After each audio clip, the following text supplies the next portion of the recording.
saatnya meraih mimpimu. Arahkan pandangan ke depan, Tuhan kan. Assalamualaikum Ibu. Waalaikumsalam Bu Ros. Mohon maaf, minta izin untuk diskusi dan mengambil waktu Ibu mungkin sebentar boleh ya Bu? Silakan Bu Ros. Terima kasih Ibu. Sebelumnya ada yang ingin ditanyakan, boleh ya Bu? Terima kasih Ibu. Begini Bu, selama Ibu bertugas atau berada di IPHI, Ibu pernah menemukan tidak atau bagaimana cara Ibu mengidentifikasi pengambilan keputusan ketika kasus itu merupakan dilema etika atau rujukan moral? Kalau selama ini yang kasus ada di IPHI mungkin ada 2 kasus yang terjadi.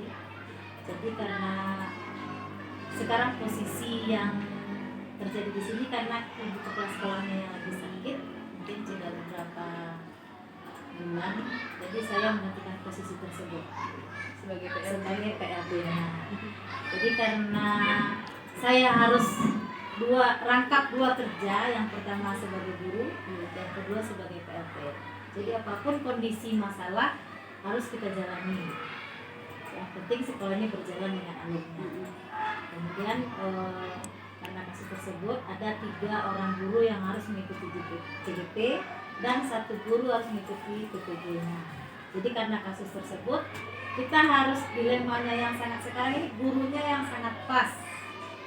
Jadi kondisi guru lah yang menyebabkan adanya kasus tersebut. Jadi agar sekolah ini tetap berjalan dengan koridornya dan anak-anak tidak tertinggalkan, biar ada guru yang sebagai cadangan kita ambil ke sana dan kita selalu koordinasinya dengan guru. Yang penting guru itu selalu mengikuti apa pembelajaran untuk anak-anak dengan sampai terabaikan, dan tugas mereka sebagai CDP tetap terjalani dan terimbangi semuanya.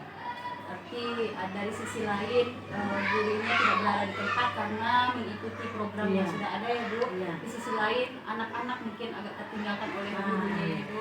Jadi itu yang harus kita bagaimana cara berkomunikasi. Ketepatan dilemanya ketika Ibu sebagai menjabat sekarang. Kemudian dari kasus tersebut kira-kira menurut Ibu itu apakah dilema etika atau rujukan moral Bu? Mungkin ada yang etika, juga ada yang rujukan moral di sini. Bagaimana kasus tersebut kan yang keduanya sama-sama harus kita jalani, harus kita ambil. Yang untuk dilema etika itu kan sama-sama benar, benar. Dan yang rujukan moral itu kan bagaimana kasus itu benar hukumnya atau tidak. Jadi itu harus kita ambil posisi mana yang sebaiknya, yang penting dia sejalan semuanya. Jalan keduanya. Keduanya bisa berjalan dan tidak ada terabaikan. Iya benar. Berarti termasuk dilema etika ini karena dua-duanya benar ya Bu. Sementara dua-duanya juga harus berjalan. Ya harus kita jalan sehingga Baik Ibu. Kemudian dalam pengambilan keputusan yang tadi dilema etika, Ibu yang mempunyai kepentingan sama-sama benar dan mengandung nilai kebajikan. Bagaimana cara Ibu mengambil keputusan? Kalau untuk keputusan yang sama-sama benar tadi kan kita harus berkoordinasi dulu dengan sekolah, dengan bagaimana supaya kasus ini terjalani, dan juga kita ambil koordinasi dengan yayasan, juga dengan ibu kepala sekolah yang kondisinya mungkin sekarang sudah mulai sehat, kita bisa koordinasi dengan baik. Jadi apapun keputusannya harus kita ambil secara bersama, secara Berarti termasuk kepada langkah juga ya Bu, yang harus kita ambil, berkoordinasi juga dengan kepala sekolah lainnya. Baik.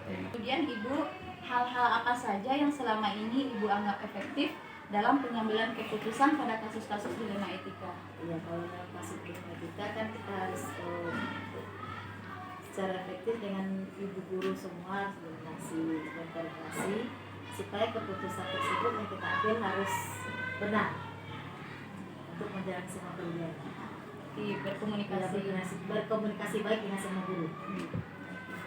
Lalu Ibu ada tidak tantangan dalam mengambil keputusan kasus dilema etika ini? Mungkin tantangan yang kita ambil mungkin ada beberapa tantangan. Yang pertama kita harus koordinasi dengan guru. Yang kedua kita juga harus mencari. Buka dulu Bu. Baik Ibu, kemudian dalam pengambilan keputusan dilema etika itu Ibu ada tantangan-tantangan tidak? Memang ada sih, cuma bagaimana cara kita menyikapi.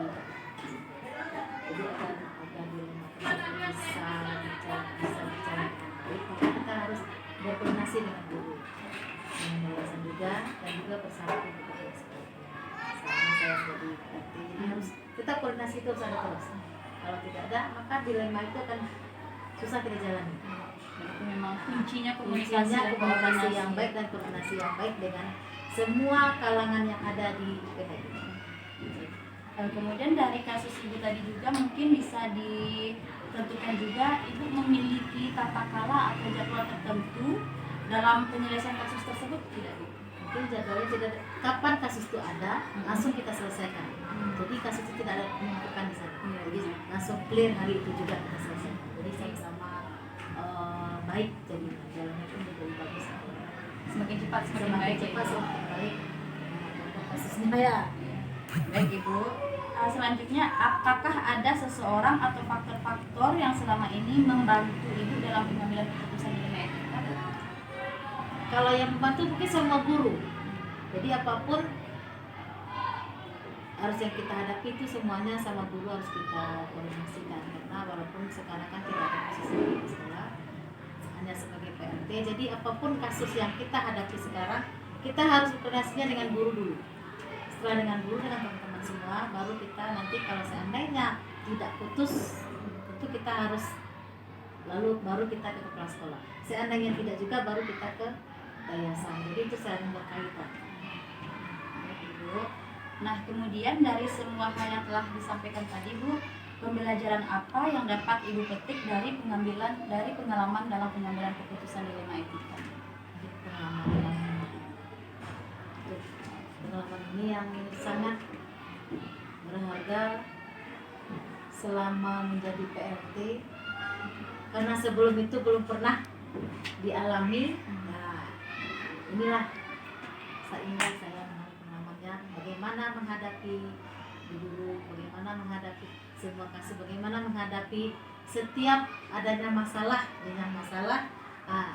Di situ yang kita bisa saya mengambil di sana mengambil pengalaman untuk menit guru yang pertama, yang kedua emosi, terus juga bagaimana cara bersikap, tutur bahasa, mungkin di situ sebagai pelajaran.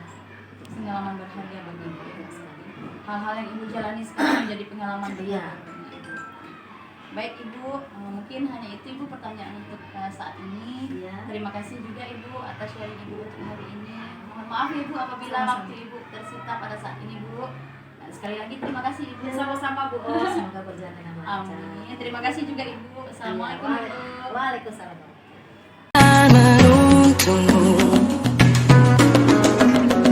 Sadarilah masa